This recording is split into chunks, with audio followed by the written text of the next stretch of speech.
अकबर बीरबल की कहानी। हरे घोड़े की कहानी। एक शाम राजा अकबर अपने प्रिय बीरबल के साथ अपने शाही बगीचे की सैर के लिए निकले। वह बगीचा बहुत ही शानदार था।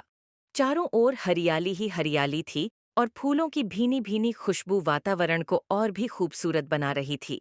ऐसे में राजा को जाने क्या सूझा कि उन्होंने बीरबल से कहा, बीरबल, हमारा मन है कि इस हरे भरे बगीचे में हम हरे घोड़े में बैठकर घूमें। इसलिए मैं तुम्हें आदेश देता हूँ कि तुम 7 दिनों के अंदर हमारे लिए एक हरे घोड़े का इंतजाम करो।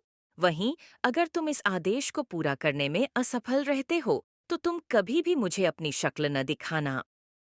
इस बात से राजा व बीरबल दोनों वाकिफ थे कि आज तक दुनिया में हरे रंग का घोड़ा नहीं हुआ है।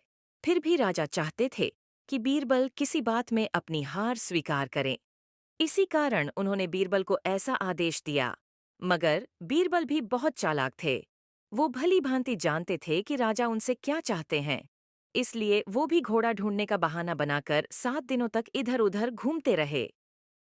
8वें दिन बीरबल दरबार में राजा के सामने पहुंचे और बोले, महाराज, आपकी आज्ञा के अनुसार मैंने आपके लिए हरे घोड़े का इंतजाम कर लिया है, मगर उसके मालिक की 2 शर्तें हैं।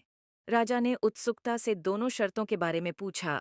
तब बीरबल ने जवाब दिया, पहली शर्त यह है कि उस हरे घोड़े को लाने के लिए आपको स्वयं जाना होगा। राजा इस शर्त के लिए तैयार हो गए। फिर उन्होंने दूसरी शर्त के बारे में पूछा। तब बीरबल ने कहा, घोड़े के मालिक की दूसरी शर्त यह है कि आपको घोड़ा लेने जाने के लिए सप्ताह के 7 दिन के अलावा कोई और दिन चुनना होगा। यह सुन राजा हैरानी से बीरबल की ओर देखने लगे।